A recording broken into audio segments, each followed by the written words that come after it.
Hi friends, मैं हूं आपका दोस्त सलामत अली खान और आपका स्वागत है आपके अपने यूट्यूब चैनल पर। आज इस वॉल्यूम में हम डिस्कस करने जा रहे हैं पर्सोनिफिकेशन, जिसे हिंदी में कहा जाता है मानवीकरण अलंकार।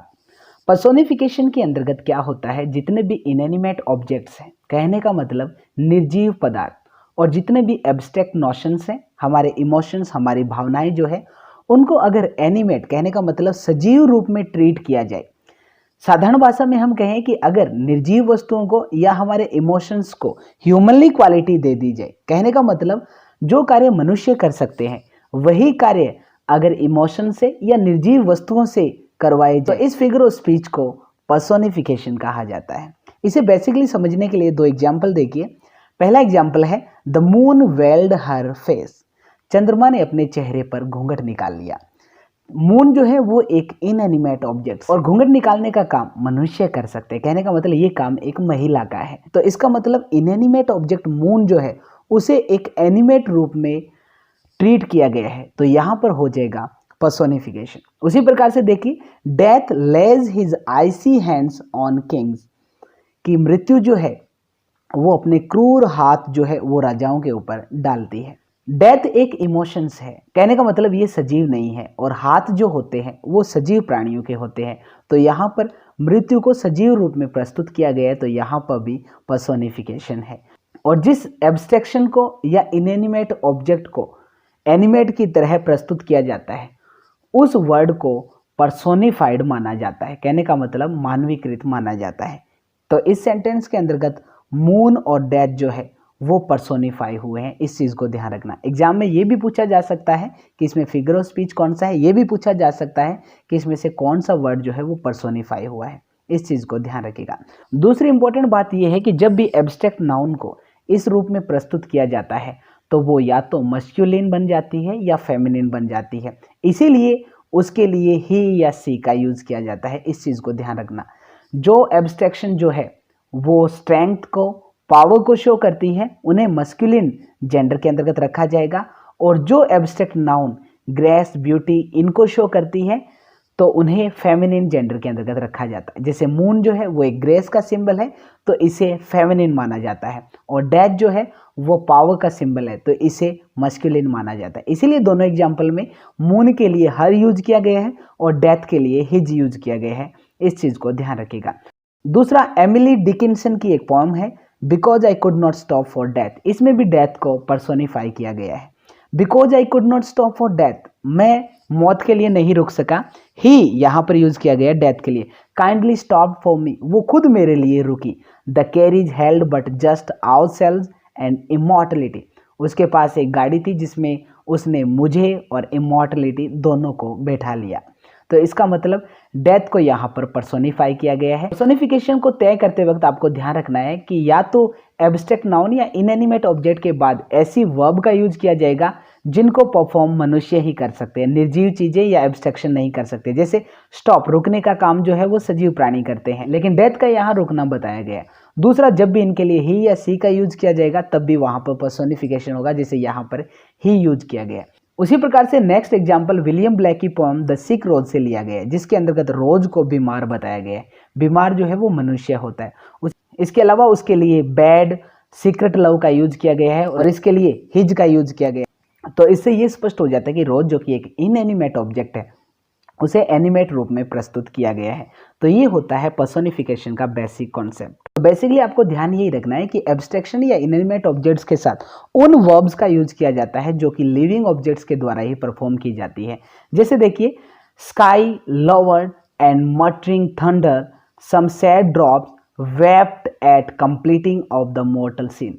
ये जो लाइन है वो जॉन मिल्टन के पैराडाइज लॉस्ट से ली गई है कि आसमान झुक गया। झुकने का काम जो है वो लिविंग ऑब्जेक्ट्स ही कर सकते हैं। उसी प्रकार से एंड मटरिंग थंडर, थंडर बड़बड़ाया।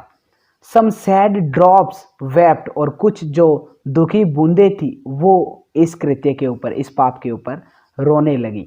तो कहने का मतलब लोवर्ड, मटरिंग और वेप्ट ऐसी वर्ब्स है जिन्हें लिविंग ऑब्जेक्ट्स ही परफॉर्म कर सकते हैं, लेकिन यहाँ पर इनएनिमेट ऑब्जेक्ट्स के द्वारा इन्हें परफॉर्म करना बताया गया है। तो इस सेंटेंस में पर्सोनिफिकेशन है और स्काई, थंडर और ड्रॉप्स को यहाँ पर पर्सोनिफाई किया गया है। ध्यान रखिएगा, जरूरी नहीं है कि इनएनिमेट ऑब्जेक्ट के बाद ही वर्ब दी हुई हो हो सकता है उससे पहले भी मॉडिफायर के रूप में वर्ब यूज की जा सकती है, जैसे यहाँ पर थंडर से पहले मटरिंग यूज किया गया है, इस चीज को ध्यान रखिएगा। दूसरा हो सकता है कोई ऐसी वर्ब यूज न करके कोई ऐसा एडजेक्टिव यूज कर लिया जाए जो लिविंग ऑब्जेक्ट्स के लिए यूज किया जाता है, जैसे ड्रॉप्स के लिए सैड यूज किया गया। सैड जो है वो लिविंग ऑब्जेक्ट्स ही हो सकते हैं, इस चीज को ध्यान रखिएगा। दूसरा, the cave mouth Yon. Yon का मतलब होता है उबासी लेना, कि गुफा के मुंह ने उबासी ली, मतलब उसने अपना मुंह खोला। तो यहाँ पर केव एक इनएनिमेट ऑब्जेक्ट है और यॉन जो वर्ब है वो लिविंग ऑब्जेक्ट्स के द्वारा ही परफॉर्म की जा सकती है। तो यहाँ पर पर्सोनिफिकेशन हुआ और जो केव है वो यहाँ पर पर्सोनिफाइड हुआ, इस चीज़ को ध्यान रखना।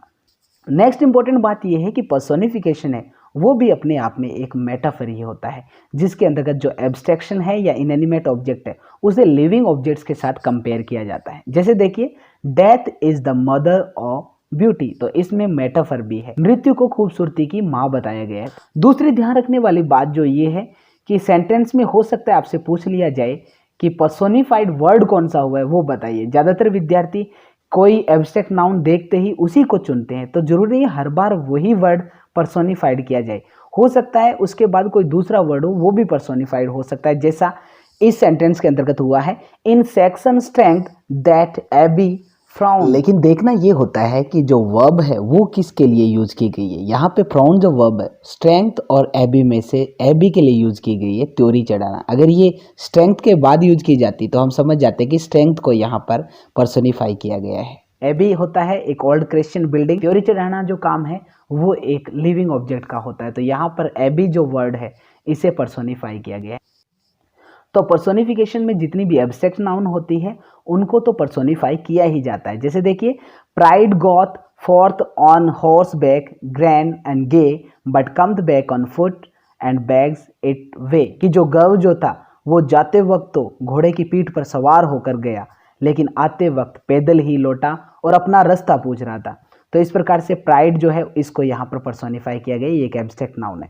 उसी प्रकार से you try to scream but terror takes the sound before you make it, कि हो सकता है तुम चिल्लाने की कोशिश करो लेकिन आतंक जो है, डर जो है, भय जो है वो तुम्हारी आवाज़ पहले ही छीन लेगा। उसी प्रकार से the smell of baking muffins welcomed us inside. Muffins होता है एक प्रकार का केक, कि एक जो केक पकने की जो खुशबू जो थी उसने हमारा अंदर स्वागत किया। तो वेलकम करने का काम जो है वो लिविंग ऑब्जेक्ट्स ही कर सकते हैं, स्मेल नहीं कर सकती। तो इसका मतलब यहाँ पर इसे पर्सोनिफाई किया गया है।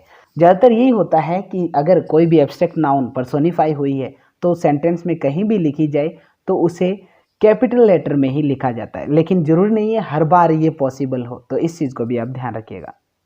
इसके अलावा टॉमस ग्रे की लिखी हुई elegy written in a country churchyard में एम्बिशन को पर्सोनिफाई किया गया है। Let not ambition mock their useful toil, कि महत्वाकांक्षा उनके कठिन परिश्रम का उपहास नहीं उड़ा सकती। तो इसमें एम्बिशन को पर्सोनिफाई किया गया है। इसके अलावा जितने भी कॉन्सेप्ट्स और आइडियाज़ है उन्हें भी लिविंग क्वालिटी दी जा सकती है। जैसे देखिए, April April laugh thy girlish laughter then the moment after weep thy girlish tears. April को यहाँ पर पर्सोनिफाई किया गया है और उससे गुजारिश की गई है कि तुम लड़कियों की तरह हंसकर दिखाओ और थोड़ी देर बाद ही लड़कियों की तरह रोकर दिखाओ। ये विलियम वॉटसन की पोम सॉन्ग से ली गई है। अगला देखिए, the wind holding both her sides. यहाँ पर विंड के लिए हर यूज किया गया, इसे पर्सोनिफाई किया गया कि हवा जो थी वो अपनी दोनों साइड पकड़े हुए थी। उसी प्रकार से ये पॉपुलर एग्जाम्पल जो है वो आप जानते ही है, time and tide waits for none. यहाँ पर टाइम एंड टाइड को पर्सोनिफाई किया गया है कि समय का चक्र किसी का इंतजार नहीं करता। सारे एग्जाम्पल्स में इन कॉन्सेप्ट्स के लिए या तो ऐसी वर्ब यूज की गई है जो लिविंग ऑब्जेक्ट्स परफॉर्म कर सकते हैं, या कोई ऐसा एडजेक्टिव यूज किया गया है जो लिविंग ऑब्जेक्ट के लिए यूज किया जाता है। जैसे इसमें होल्डिंग विंड के लिए यूज किया गया है, टाइम एंड टाइड के लिए वेट यूज किया गया है, द विंड के लिए विस्पर यूज किया गया है, विस्पर मतलब बुदबुदाना। The fire swallowed the entire forest. Swallowed का मतलब होता है निगलना, कि आग जो थी वो पूरे जंगल को निगल गई। तो निगलने का काम लिविंग ऑब्जेक्ट्स कर सकते हैं। उसी प्रकार से the shadow of the moon dance on the lake, कि चंद्रमा की परछाई झील पर नाचती है। तो यहाँ पर शेडो जो है उसे पर्सोनिफाई किया गया है। इस प्रकार से एक एग्जाम्पल देखिए, April is the cruellest month. ये टी.एस. इलियट की द वेस्टलैंड से ली गई है लाइन, कि जो अप्रैल होता है वो निर्दयी मंथ है। तो निर्दयी जो है वो एक व्यक्ति हो सकता है, ह्यूमन हो सकता है। तो इस प्रकार से इसे पर्सोनिफाई किया गया। उसी प्रकार से the fog comes on little cat feet, इसमें हमने मेटाफर भी देखा था क्योंकि यहाँ पर फोक की कंपैरिजन कैट के साथ की गई है। दूसरा, फोक को यहाँ पर पर्सोनिफाई किया गया कि वो बिल्ली की तरह चल के आता है। तो हमने देखा कि एब्स्ट्रैक्शंस के अलावा कॉन्सेप्ट्स और जो आइडियाज़ है उन्हें भी पर्सोनिफाई किया जा सकता है। लास्ट है इनएनिमेट थिंग्स, निर्जीव वस्तु हैं उनको भी पर्सोनिफाई किया जाता है, जैसे then land then England O the frosty cliffs looked cold upon me. यहाँ पर क्लिप जो है, चोटियाँ जो है, उन्हें पर्सोनिफाई किया गया है कि जो रूखी चोटियाँ हैं वो हमें काफ़ी रूखे अंदाज में देख रही है। ये एलिजाबेथ बैरेट ब्राउनिंग की जो पोम है ऑरोरा लेब, उससे ली गई है। उसी प्रकार से when it comes the landscape listens shadows hold their breath, यहाँ पर लैंडस्केप और शैडोज को पर्सोनिफाई किया गया। जब ये आती है तो लैंडस्केप तो इसे सुनता है और शैडो जो है वो अपनी सांसें रोक लेती है। अगला देखिए, the woods are getting ready to sleep, कि जंगल जो है वो सोने की तैयारी कर रहे हैं। तो सोने की तैयारी इंसान कर सकते हैं। उसी प्रकार से the stars winged in the night sky, winged का मतलब होता है पलक झपकना, कि रात्रि के अंतर्गत आसमान में से सितारों ने अपनी पलकें झपकी। उसी प्रकार से the bridge stretched over the interstate, stretch का मतलब है यहाँ पर अंगड़ाई लेना। तो अंगड़ाई लेने का काम जो है वो लिविंग ऑब्जेक्ट्स ही कर सकते हैं। तो यहाँ पर द ब्रिज को पर्सोनिफाई किया गया है। The full moon peeped through pastel clouds, कि जो चंद्रमा है पूरा आकार में वो झांक रहा है थोड़े थोड़े बादलों के अंदर से। तो झांकने का काम जो है वो लिविंग ऑब्जेक्ट्स करते हैं। तो ये था बेसिक कॉन्सेप्ट पर्सोनिफिकेशन का, जिसमें इनएनिमेट थिंग्स या एब्स्ट्रैक्शन को पर्सोनिफाई किया जाता है और उनके लिए ऐसी वर्ब्स यूज की जाती है जो ह्यूमन जो है वही उन्हें परफॉर्म कर सकते हैं, या इनके लिए ही सी प्रोनाउन का यूज़ किया जाता है। तो फिलहाल इस वॉल्यूम में इतना ही। मिलते हैं कल एक ऐसे नए फ्रेश टॉपिक के साथ। तब तक के लिए दीजिए इजाज़त। शब्बा खैर।